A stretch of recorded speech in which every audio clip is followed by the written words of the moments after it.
ஏர் India flight 171 எல்லாத்துக்கும் தெரியும். Crash ஆயிடுச்சு, டேக் ஆஃப் போது கிராஷ் ஆயிடுச்சுன்னு. பட்டு இந்நேரம் 100 பேர் கிளம்பியிருப்பாங்க. எப்படி விழுந்துச்சு தெரியுமா? என்னத்தினால் நடந்துச்சு தெரியுமா? யூடியூபர்ஸ், இன்ஃப்ளூயன்சர்ஸ், அவங்க இவங்கன்னு எல்லோரும் கிளம்பியிருப்பாங்க. பத்தாவதுக்கு நம்ம ஊரில் ஜோசியக்காரங்களும் சேர்ந்தே கிளம்பியிருப்பாங்க. எங்களுக்கு தெரியும் எப்படி ஃப்ளைட் 171 விழுந்துச்சுன்னு.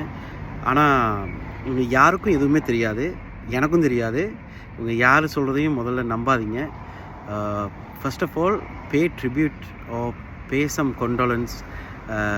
இறந்து போனவங்க ஃபேமிலியை நினச்சி கொஞ்சம் வருத்தப்படலாம். மற்றபடி இந்த யூடியூபர்ஸ், இன்ஃப்ளூயன்சர்ஸ் இவங்க எல்லோரும் எப்படி விழுந்தது தெரியுமா? ஃப்ளைட் 171 ஆபத்து, இது இப்படித்தான் விழுந்திருக்கும், இது உங்களுக்கு தெரியாத அதிசயம், அப்படி இப்படின்னு டைட்டில் போட்டு எக்கச்சக்கமாக தங்களை தாங்களே விளம்பரப்படுத்திக்கிறாங்க. தயவு செஞ்சு யாரும் எதுவும் நம்ப வேணாம். ஒரு ஃப்ளைட் விழுந்தால் ஒரு ப்ரிலிமினரி இன்வெஸ்டிகேஷன் நடந்து முதல் ரிப்போர்ட் வரவே கிட்டத்தட்ட 3 மாதம் ஆகும். ஸோ இதெல்லாம் பொய்.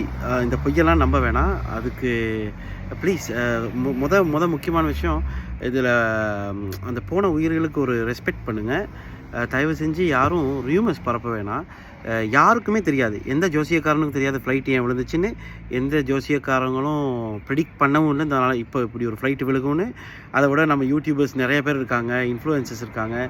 எல்லாரும் ஏதாவது ஒன்று நடக்காதா, அதை வச்சு நம்ம ஃபேமஸ் ஆகிட மாட்டோமான்னு இருக்காங்க. தயவு செஞ்சு இந்த மாதிரி ஃபேக் வீடியோஸ் க்ரியேட் பண்ணி லைக் உருவாக்கிக்கிறத விட முதல்ல ஒரு கொண்டலன்ஸ் ரெடி பண்ணுங்கள். ஒரு my deepest sympathies for the families and the passengers who went on this aircraft.